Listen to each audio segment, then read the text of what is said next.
Good morning everyone, एक बार फिर से आप सभी का क्रेजी जीके ट्रिक के डेली करंट अफेयर की सीरीज में स्वागत है। तो फ्रेंड्स, आज के इस सेशन में हम 25 जुलाई के सभी करंट अफेयर को डिटेल में डिस्कस करेंगे। एक एक क्वेश्चन को बहुत ही डिटेल में समझेंगे, एक एक फैक्ट को हम बहुत ही डिटेल में समझेंगे। वीडियो को एंड तक देखिएगा, पसंद आए तो लाइक और शेयर कर दीजिएगा। पीडीएफ आपको क्रेजी जीके ट्रिक के एप्लीकेशन पर आप वहां पर इंटर करेंगे तो आपको डेली करंट अफेयर का फोल्डर दिखाई देगा। उसमें आपको जितने भी डे की डेली करंट अफेयर की पीडीएफ चाहिए फ्री ऑफ कॉस्ट आपके लिए अवेलेबल है। आप प्ले स्टोर से क्रेजी जीके ट्रिक एप्लीकेशन को डाउनलोड कर लीजिए, वहां पर आपके लिए free of cost daily current affair की पीडीएफ आपको मिल जाएगी। आइए शुरू करते हैं 25 जुलाई के करंट अफेयर को। सबसे पहला क्वेश्चन देखेंगे, इंपॉर्टेंट भी है और आज का हमारा फोकस क्वेश्चन है। ध्यान से सुनिएगा। इसरो को किस अंतरिक्ष मिशन के लिए वर्ल्ड स्पेस अवार्ड 2024 से सम्मानित किया जाएगा? तो देखिए, हाल ही में वर्ल्ड स्पेस अवार्ड 2024 की घोषणा की गई। इसरो को दिया जाएगा उसके मिशन चंद्रयान 3 के लिए। आप सभी जानते हैं, चंद्रमा के दक्षिणी ध्रुव पर यान उतारने वाला भारत वर्ल्ड का पहला देश बना है चंद्रयान 3 के माध्यम से। तो अब चंद्रयान 3 मिशन के लिए इसरो को वर्ल्ड स्पेस अवार्ड 2024 से सम्मानित किया जाने वाला है। बहुत ही इंटरेस्टिंग क्वेश्चन है, बहुत ही इंपॉर्टेंट है, ध्यान रखिएगा। आपको बेसिकली यह पता होना चाहिए कि यह जो अवार्ड है 14 अक्टूबर 2024 को इटली में इंटरनेशनल एस्ट्रोनॉटिकल कांग्रेस का आयोजन किया जाएगा, अंतरराष्ट्रीय अंतरिक्ष सम्मेलन का आयोजन किया जाएगा। यहां पर इसरो को यह अवार्ड दिया जाएगा। कौन सा? World space award 2024 Chandrayaan 3 mission के लिए। वैसे चंद्रयान 3 मिशन के लिए काफी अवार्ड इसरो को दिए जा चुके हैं। जैसे अगर हम कैजुअली देखें तो देखिए, एविएशन वीक लॉरेट्स अवार्ड और इसके अलावा लीफ एरिक्सन लूनार प्राइज, ये भी इसरो को चंद्रयान 3 के लिए पहले दिया जा चुका है और अब दिया जाएगा वर्ल्ड स्पेस अवार्ड 2024। ठीक है, यहां पर देखिए, इंटरनेशनल स्पेस यूनियन की अगर हम बात करते हैं कि ये क्या है, तो देखिए, यह दुनिया की प्रमुख अंतरिक्ष प्रचार संगठन है। 77 कंट्रीज के 513 सदस्य इसमें देखने को मिलते हैं। पूरे वर्ल्ड में अंतरिक्ष के बारे में जो नॉलेज है उसको बढ़ावा देने के लिए और स्पेस रिसोर्सेस के विकास और अनुप्रयोग को बढ़ावा देने के लिए यह संस्था काम करती है। 1951 में इसकी स्थापना की गई थी। फ्रांस के पेरिस में इसका हेडक्वार्टर है और यूजीन क्लेटन मौरी वर्तमान में इस संस्था के प्रेसिडेंट के पद पर है, जो कि यह अवार्ड देने वाली है इसरो को चंद्रयान 3 के लिए। अब देखिए, कैजुअली आपको 3 चंद्र मिशन के बारे में पता होना चाहिए जो भारत ने लॉन्च किए।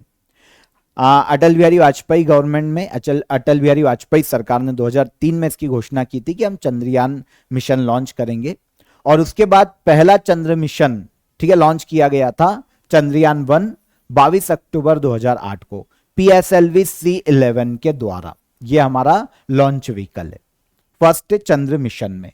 सतीश धवन अंतरिक्ष केंद्र है ना, आंध्र प्रदेश में, वहीं से हमारे सारे स्पेस जितने भी PSLV है, GSLV, ये लॉन्च किए जाते हैं। तो यहां से लॉन्च किया गया। इसरो के उस वक्त अध्यक्ष कौन थे? माधवन नायर। यह असफल हो गया था पहला चंद्र मिशन। ठीक है, चंद्रयान 2 की बात करें तो 22 जुलाई 2019 को लॉन्च किया गया था GSLV मार्क 3 M1 के माध्यम से। लॉन्च सतीश धवन अंतरिक्ष केंद्र से। इसरो के इस वक्त अध्यक्ष थे के सिवन। ठीक है, यह भी असफल था, आंशिक रूप से कुछ सफलता मिली थी पर यह असफल था। इसके बाद चंद्रयान 3 आता है जो कि पूरी तरह से सफल रहा। लॉन्च किया गया था 14 जुलाई 2023 को। LVM 3M4 के माध्यम से, यह लॉन्च व्हीकल का नाम है। सतीश धवन अंतरिक्ष केंद्र से इसे लॉन्च किया गया और एस सोमनाथ इस वक्त इसरो के चेयरमैन हैं।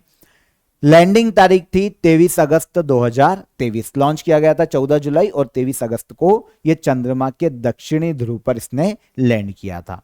चंद्रयान 3 मिशन के माध्यम से चंद्रमा के दक्षिणी ध्रुव पर पहुंचने वाला भारत वर्ल्ड का पहला देश बना था, याद रखिएगा। तो बेसिकली तीनों चंद्र मिशन की यहां पर मैंने आपको इंफॉर्मेशन बता दी है। अध्यक्ष कौन था इसरो का, यह भी आपको क्लियर हो गया। किस लॉन्च व्हीकल से छोड़ा गया था, यह भी आपको क्लियर हो गया। तो ये बेसिक इंफॉर्मेशन याद रखिएगा, पूछी जा सकती है। आगे बढ़ने से पहले आप सभी को आज का ऑफर ऑफ द डे आपको बता देता हूं। तो आप सभी के लिए देखिए, इकोनॉमिक्स का रिकॉर्डेड क्लास अवेलेबल है, बायलैंग्वेज क्लासेस हैं। आप हिंदी मीडियम के स्टूडेंट हैं, इंग्लिश मीडियम के स्टूडेंट हैं, आप दोनों ही ज्वाइन कर सकते हैं काफी नॉमिनल चार्जेस में। ठीक है, रूट एप्लीकेशन और क्रेजी जिकेट्रिक एप्लीकेशन आपको दोनों ही जगह पर ये कोर्स अवेलेबल है। इसके अलावा देखिए आपको लिंक नीचे डिस्क्रिप्शन में दी गई है, आप डायरेक्ट लिंक पर क्लिक करके इकोनॉमिक्स के रिकॉर्डेड क्लास को अवेल कर सकते हैं। अक्षय सर का कोर्स है, आप इसे अवेल कर सकते हैं। ठीक है, इसके अलावा आप सभी को पता है बजट आया है 2024 का, तो बजट के लिए आपको थ्योरी या एमसीक्यूज का पीडीएफ चाहिए, तो वो भी आपको रूट एप्लीकेशन पर और क्रेजी जिकेट्रिक एप्लीकेशन पर दोनों जगह अवेलेबल है। डिस्क्रिप्शन में आपके पास लिंक भी दी गई है, आप क्लिक करके बजट का थ्योरी और एमसीक्यूज के जो पीडीएफ है वो कलेक्ट कर सकते हैं, आपको डिस्क्रिप्शन में लिंक दी गई है। ठीक है, चलिए आगे बढ़ते हैं। क्रिस्टियन मिशेल को किस देश का प्रधानमंत्री नियुक्त किया गया? क्रिस्टियन मिशेल की बात करें तो इन्हें हाल ही में देखिए एस्टोनिया का पीएम नियुक्त किया गया है। किसका? एस्टोनिया। एस्टोनिया के पीएम बने हैं कौन? Christian Michel. वैसे एस्टोनिया के राष्ट्रपति अलार कैरी से वर्तमान में इन्होंने क्रिस्टियन मिशेल को एस्टोनिया के नए पीएम के रूप में हाल ही में शपथ दिलवाई है। आपको पता होना चाहिए कि क्रिस्टियन मिशेल एस्टोनिया की सेंट्रिस्ट रिफॉर्म पार्टी के अध्यक्ष हैं और अब ये एस्टोनिया के नए पीएम नियुक्त किए गए। एस्टोनिया की बात करें, यूरोप में बाल्टिक देश है एस्टोनिया। ठीक है, कैपिटल ताल्लिन है और अब इसके पीएम कौन बने? Christian Michel. आगे बढ़िए। जुलाई माह में जारी किए गए हेनले पासपोर्ट इंडेक्स 2024 में भारत का स्थान क्या है? देखिए, हेनले पासपोर्ट इंडेक्स की बात करें तो नॉर्मली साल में 2 बार जारी किया जाता है।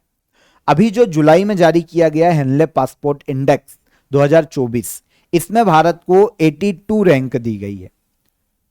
हेनले एंड पार्टनर्स के द्वारा किस देश का पासपोर्ट कितना ज्यादा पावरफुल है, इस आधार पर उस पासपोर्ट को रैंक दी जाती है। पावरफुल किस आधार पर? किस देश के पासपोर्ट से कितने देशों में बिना वीजा या वीजा ऑन अराइवल की यात्रा की जा सकती है। बिना वीजा या वीजा ऑन अराइवल मतलब आप समझो कि उस पासपोर्ट या उस देश पर दूसरे देशों को ट्रस्ट उतना ज्यादा है जितने देशों में बिना वीजा के उस पर्टिकुलर पासपोर्ट से यात्रा की जा पा रही है। तो इस क्रम में भारत के पासपोर्ट से नॉर्मली 58 देशों में बिना वीजा या वीजा ऑन अराइवल की यात्रा की जा सकती है। हेनले पासपोर्ट इंडेक्स 2024 में जुलाई मंथ की जो रैंकिंग जारी की गई है उसमें इंडिया के पासपोर्ट को 82 रैंक पर रखा गया है। जनवरी में जो रैंक आई थी ना 2024 में, उसमें इंडिया का पासपोर्ट 80 रैंक पर रखा गया था और अब यह रैंक हो गई है 82। 23 जुलाई को हेनले एंड पार्टनर्स ने हेनले पासपोर्ट इंडेक्स 2024 को जारी किया। सबसे पावरफुल पासपोर्ट सिंगापुर का है इस रिपोर्ट के अनुसार जुलाई 2024 में। ठीक है, सेकेंड नंबर पर संयुक्त रूप से फ्रांस, जर्मनी, इटली, जापान और स्पेन के पासपोर्ट को रखा गया। थर्ड नंबर पर भी बहुत सारे देश हैं तो हम इनको कवर नहीं कर रहे हैं। फर्स्ट और सेकेंड मैंने आपको बता दी, वैसे आप फर्स्ट याद रखो और इंडिया की रैंक याद रखो। ठीक है, ये हो गया फर्स्ट कौन? सिंगापुर। इंडिया की रैंक हो जाती है जुलाई 2024 के इस इंडेक्स में 82। जनवरी 2024 के इंडेक्स में हमारी रैंक थी 80। भारत के पासपोर्ट से जैसा कि मैंने आपको बताया 58 देशों में 58 प्लेसेस पर वीजा ऑन अराइवल या फिर बिना वीजा के यात्रा की जा सकती है। डन हो गया। तो जुलाई 2024 में जारी हेनले पासपोर्ट इंडेक्स में भारत की रैंक क्या है? 82। आगे आ जाएं, आगे आइए। हाल ही में भारत को मोंगला पोर्ट के संचालन का अधिकार मिला है। मोंगला पोर्ट किस देश में स्थित है? मोंगला पोर्ट की बात करें तो यह हमको देखने को मिलेगा बांग्लादेश में। ठीक है, रणनीतिक दृष्टिकोण से, सामरिक दृष्टिकोण से काफी इंपॉर्टेंट एक पोर्ट है।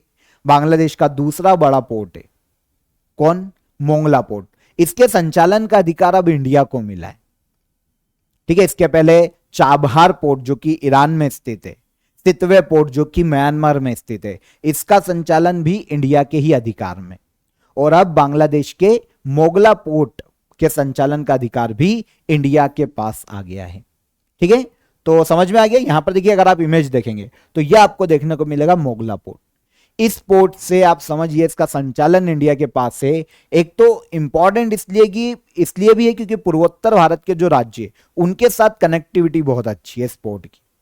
तो पूर्वोत्तर भारत में फटाफट कोई भी सहायता, कोई भी सामान इस पोर्ट के माध्यम से भेजा जा सकता है। तो इसीलिए मैंने आपको बोला। इसके अलावा देखिए बे ऑफ बंगाल से भी निकट है, तो यहां पर भी इंडिया का वर्चस्व बढ़ता है अगर मोंगला पोर्ट इंडिया के हाथ में रहता है तो मोंगला पोर्ट पर अब इंडिया का अधिकार है, मतलब संचालन का अधिकार इंडिया के पास है। ठीक है, बांग्लादेश का पोर्ट है, क्लियर हो जाता है। ठीक है, और जैसा कि अभी मैंने आपको बताया, बंदरगाह के जरिए इंडिया को नॉर्थ ईस्ट के राज्यों तक कनेक्टिविटी को बढ़ाने में मदद मिलेगी इस पोर्ट के माध्यम से। और इसलिए भी महत्वपूर्ण है क्योंकि यह चटगांव के बाद बांग्लादेश का दूसरा बड़ा पोर्ट है और यह इंडिया के संचालन में। इसके पहले जैसा कि अभी मैंने आपको बताया, म्यांमार का सितवे पोर्ट, यह भी याद रखना कि सितवे पोर्ट किस देश में, म्यांमार। और चाबहार पोर्ट कहां पर है, ईरान। सबसे पहले जिस विदेशी पोर्ट का हमारे पास संचालन का अधिकार मिला वो ईरान का चाबहार पोर्ट ही है।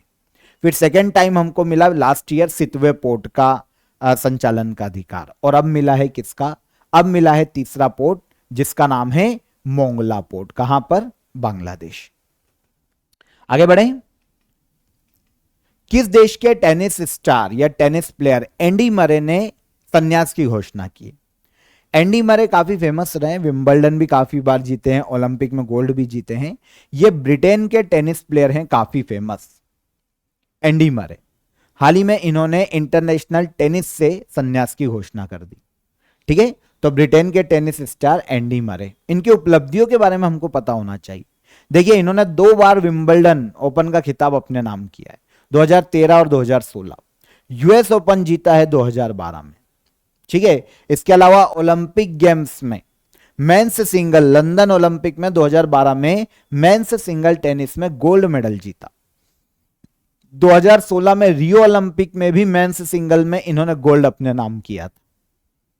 एंडी मरे किस देश के टेनिस प्लेयर हैं, ब्रिटेन के। अभी इन्होंने इंटरनेशनल टेनिस से संन्यास की घोषणा की है। ठीक है, खबरों में रहा राष्ट्रीय जल जीवन मिशन की शुरुआत किस वर्ष की गई थी। राष्ट्रीय जल जीवन मिशन, इसकी शुरुआत की गई थी भारत में 2019 तक, 2019 में। उद्देश्य क्या था, तो भारत के गांव-गांव तक हर घर नल जल पहुंचाना, नल के माध्यम से हर घर में पानी पहुंचाना राष्ट्रीय जल जीवन मिशन का मुख्य उद्देश्य था। 2019 में बीजेपी गवर्नमेंट ने इसे लॉन्च किया था, जल जीवन मिशन। अभी सुर्खियों में इसलिए है क्योंकि भारत के जो जल शक्ति मिनिस्टर हैं CR पटेल, इन्होंने जानकारी दी है कि नेशनल जल जीवन मिशन ने देश भर में 15 करोड़ ग्रामीण परिवारों को नल जल कलेक्शन प्रदान किए हैं। 15 करोड़ ग्रामीण परिवारों तक नल जल पहुंच चुका है ग्रामीण क्षेत्रों में। ठीक है, यह जानकारी दी है जल शक्ति मंत्रालय के मंत्री CR पटेल ने। ठीक है, वर्तमान में 8 राज्य और 3 यूनियन टेरिटरी भारत में ऐसी है जहां पर 100% नल कनेक्शन दिए जा चुके हैं, ग्रामीण क्षेत्रों में भी। यहां पर मैं आपको नाम मेंशन कर रहा हूं, पढ़ नहीं रहा हूं, मेंशन कर देता हूं। 8 राज्य और 3 यूनियन टेरिटरी। ठीक है, नेशनल जल जीवन मिशन 2019 में शुरू किया गया था। इसका लक्ष्य रखा गया था कि 2024 तक भारत के हर ग्रामीण क्षेत्र के परिवारों को नल जल उपलब्ध हो सके। इस उद्देश्य से नेशनल जल जीवन मिशन की शुरुआत की गई थी 2019 में। पहले ओलंपिक स्पोर्ट्स गेम्स का आयोजन किस देश में, ई स्पोर्ट्स, इसे नोट कीजिएगा, ई स्पोर्ट्स। पहले ओलंपिक ई स्पोर्ट्स गेम्स का आयोजन किस देश में किया जाएगा। पहले ओलंपिक ई स्पोर्ट्स गेम्स का आयोजन किया जाएगा सऊदी अरब में। कहां किया जाने वाला है, सऊदी अरेबिया। ठीक है, देखिए इंटरनेशनल ओलंपिक कमेटी, ठीक है, ने पेरिस में फ्रांस में IOC के 142 सत्र का जो आयोजन किया गया था, जो बैठक का आयोजन किया गया था, उसमें ओलंपिक ई स्पोर्ट्स गेम की घोषणा की। और नेक्स्ट ईयर से 2025 से ओलंपिक ई स्पोर्ट्स गेम्स की शुरुआत की जाएगी। और पहली बार 2025 में ये जो गेम्स है सऊदी अरेबिया में आयोजित किए जाएंगे। ई स्पोर्ट्स गेम क्या होते हैं, ऑनलाइन माध्यम से खेले जाने वाले, ठीक है ना, ऑनलाइन माध्यम से या ऑफलाइन टूर्नामेंट्स और प्रतियोगिताओं के माध्यम से खेले जाने वाले गेम्स, ई स्पोर्ट्स गेम्स। ठीक है, पहली बार ओलंपिक ई स्पोर्ट्स गेम्स का आयोजन कहां किया जाएगा? सऊदी अरब में। बजट 2024 में किस राज्य में विष्णुपद मंदिर कॉरिडोर बनाने की घोषणा की गई? विष्णुपद मंदिर कॉरिडोर, आपको पता है निर्मला सीतारमण जी ने जो बजट पेश किया था 2024-25 के लिए, उसमें उन्होंने विष्णुपद मंदिर कॉरिडोर बनाने की घोषणा की है भारत के बिहार राज्य में, क्योंकि विष्णुपद मंदिर भारत के बिहार राज्य में स्थित है। ठीक है, 2 कॉरिडोर की घोषणा की गई है बिहार में, एक तो हो गया विष्णुपद मंदिर और इसके अलावा बोधगया बिहार में स्थित महाबोधि मंदिर, यहां पर दोनों जगह पर कॉरिडोर बनाए जाएंगे। एक एक करके हम बात करते हैं।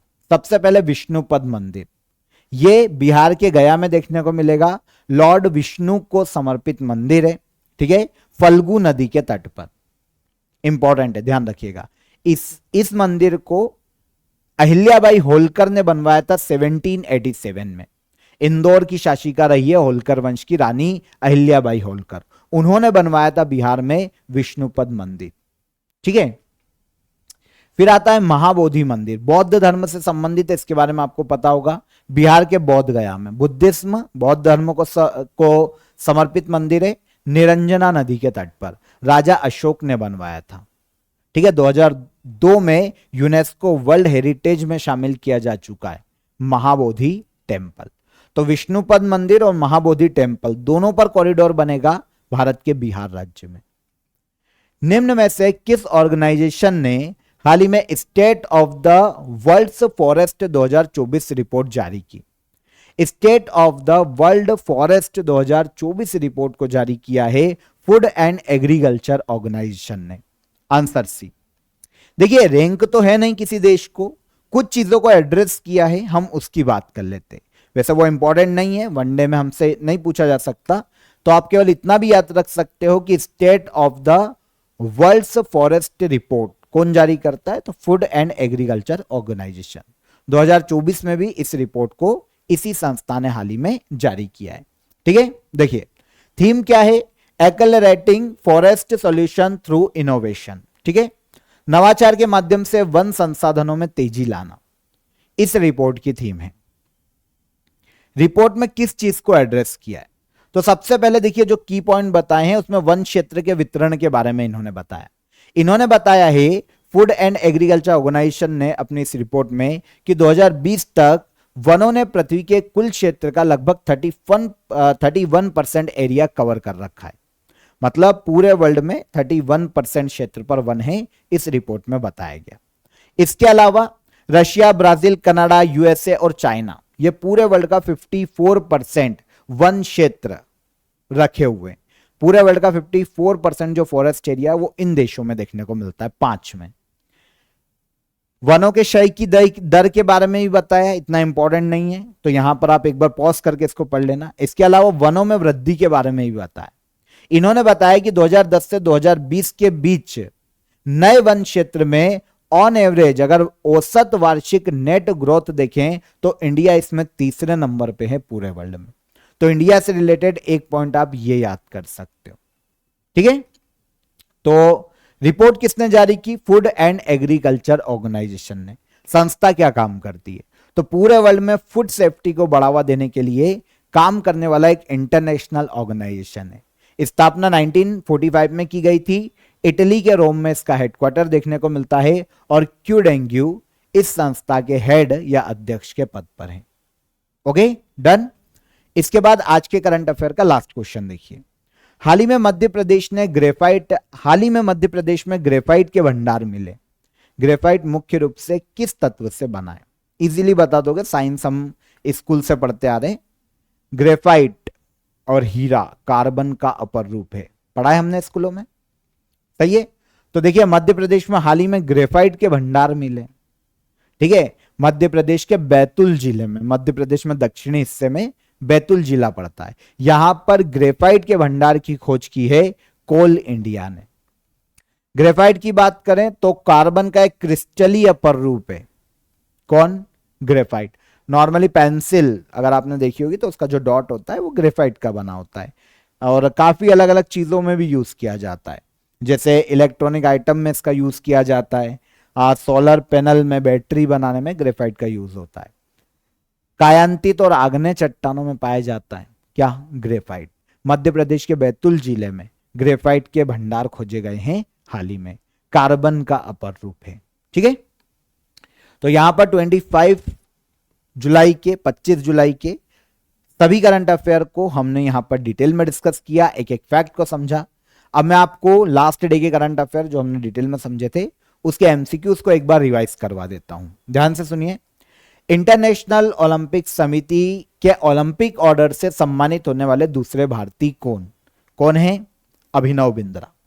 इसके बाद निर्मला सीतारमण द्वारा जो बजट पेश किया गया 2024 का, बजट 2024 का साइज कितना था? तो 48,21,000 करोड़ रुपए इस बजट का साइज था। हाल ही में किस राज्य सरकार ने राजीव गांधी नागरिक अभय हस्तम योजना शुरू की? तो किसने की है? तेलंगाना सरकार ने।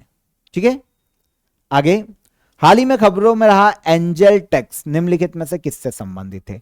तो एंजल टैक्स स्टार्टअप द्वारा जुटाए गए धन पर लगाया जाने वाला एक टैक्स है जिसको केंद्र सरकार ने खत्म करने की घोषणा की है। 65th इंटरनेशनल मैथ्स ओलंपियाड प्रतियोगिता में भारत कौन से स्थान पर रहा? तो भारत चौथे स्थान पर रहा है इस मैथ्स ओलंपियाड चैंपियनशिप में। कोप के तहत किस देश में क्लाइमेट फाइनेंस एक्शन फंड शुरू किया गया? तो यह शुरू किया गया है अजरबैजान। ठीक है, बाकू में कोप 29 की बैठक है इस साल।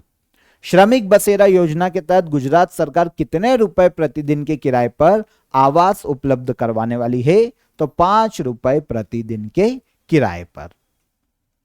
चर्चा में रही 9 डैश लाइन को कौन सा देश अपनी आधिकारिक समुद्री सीमा मानता है? तो यह मानता है चाइना अपनी आधिकारिक समुद्री सीमा। ऑल इंडिया फुटबॉल फेडरेशन के द्वारा women's player of the year 2023-24 का अवार्ड किसे दिया गया? तो यह दिया गया है इंदुमती कथीरेसन को। इंदुमती कथीरेसन। लास्ट क्वेश्चन क्या था? निम्नलिखित में से किस देश ने दुनिया की पहली high speed carbon fibre train बनाई है? तो इसे बनाया है चाइना ने। ओके, तो ये सारे आंसर मिल गए हमको। कल के करंट अफेयर में हमने सबको डिस्कस किया था। अब क्वेश्चन ऑफ द डे पे आते हैं, उसके आंसर ले लेते हैं और फिर मैं आपको नए क्वेश्चन देता हूं जिसके आंसर आपको कमेंट में देना है। देखिए, ग्लोबल पीस इंडेक्स 2024 में पहले स्थान पर कौन सा देश है?